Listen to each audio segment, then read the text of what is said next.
దుమ్ దుర్గాయై నమః అనే మంత్రాన్ని 21 సార్లు, ఓం శం శనయే నమః అనే మంత్రాన్ని 21 సార్లు పఠించి వెళితే తిరుగులేని విజయాలు లభిస్తాయి.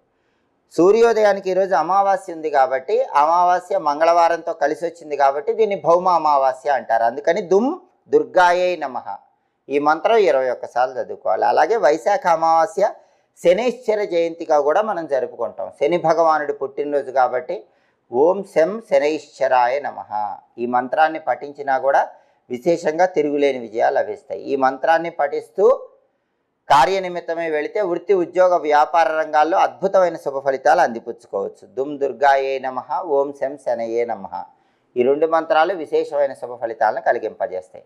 అలాగే ప్రధానంగా మంగళవారం కాబట్టి ఉదయం 6 నుంచి 7 మధ్యలో, మధ్యాహ్నం 1 నుంచి 2 మధ్యలో, రాత్రి 8 నుంచి 9 మధ్యలో కుజహోర ఉంటుంది. కుజహోర ఉన్న సమయంలో అప్పులు తీరిస్తే చాలా మంచిది. మళ్ళీ అప్పులు చేయాల్సిన అవసరం